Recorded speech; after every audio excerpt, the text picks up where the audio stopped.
the difficulties in being married to or trying to divorce a toxic person, a toxic husband, a narcissistic or controlling, or a husband who has anger issues.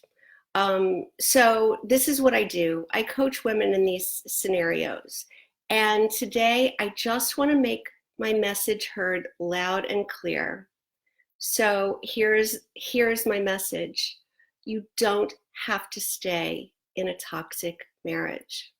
You know, no one should stay in a toxic marriage or an abusive marriage.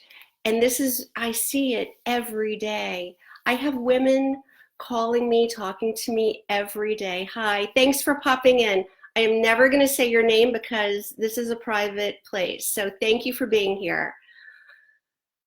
Women say to me every day things like, well, I can't leave because I have children, and or I can't leave because I haven't worked in 20 years and I wouldn't have any money, or he won't, I know that he'll hide all the money, he'll take all the money, he will make my life a living hell, the repercussions just will be too horrifying. All right, so does this resonate with you? I mean, this is what I hear from women every day, but guess what? You've been brainwashed by this narcissistic personality to believe that you can't leave, to believe that you're trapped. And what I do, it's my job to help you reclaim your power. And I'm not saying that you have to get a divorce. What I'm saying is you have to reclaim your power so that you can make decisions that are based in strength and not in fear. I don't want you making decisions about whether to stay or go in your marriage because you're afraid. I want you to make these decisions based in strength. So does that make sense? I want you to have the self-confidence, the self-esteem, the clarity to be able to make these decisions with no fear attached. Because a lot of my clients are in these situations where they have been so beaten down, they've been so brainwashed, they've been gaslighted into believing they're crazy, their health is at risk. Our bodies as human beings, our bodies are not built to be able to withstand that sustained level of stress. Our bodies are built to go into fight or flight mode. Just like animals, if there's a predator coming, we go into fight or flight where we take off. Our whole body chemistry changes. We can't digest food because it's not a time to eat. We are not in a creative mode because it's not time to be creative. It's time to save your life. It's time to go find the nearest place where you can hide.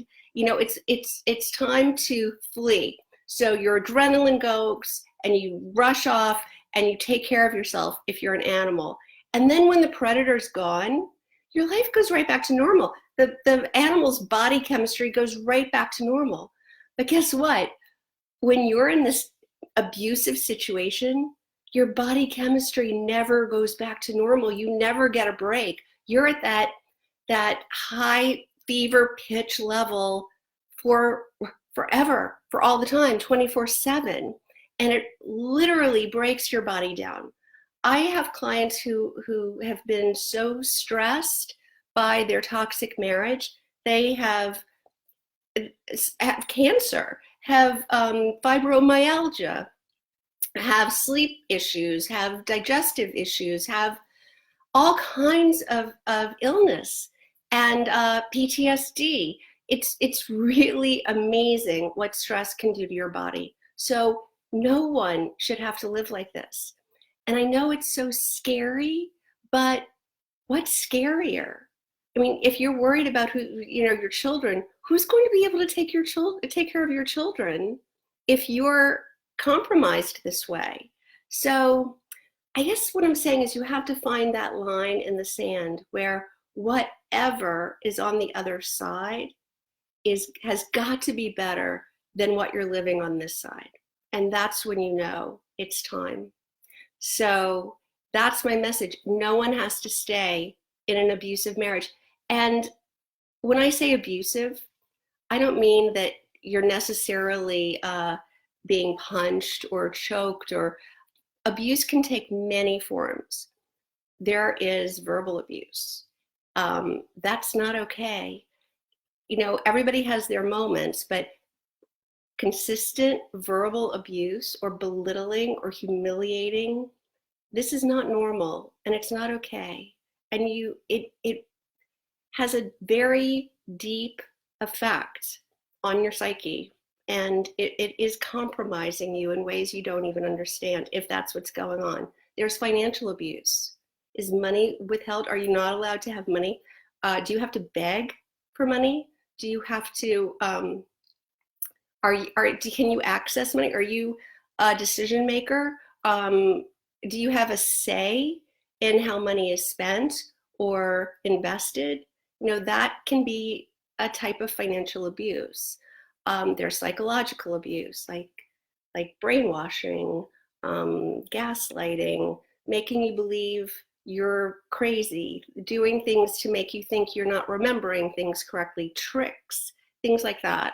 And of course, emotional abuse, you know, like maybe threatening things with your children, threats to take the children, hide the children, do things with the children you don't want done. That's emotional abuse. So all these things are abuse in marriage, and it's not okay, and you don't have to put up with it.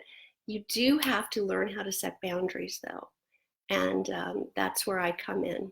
So this is what I do. I help women who are in these situations learn how to take care of themselves so that they can build themselves up to a point where they feel confident enough and they have enough self-esteem that they can stand up to the bully and set boundaries and hold to it and make decisions about what the rest of your life is going to look like and your children's lives. All right, that's my message for today.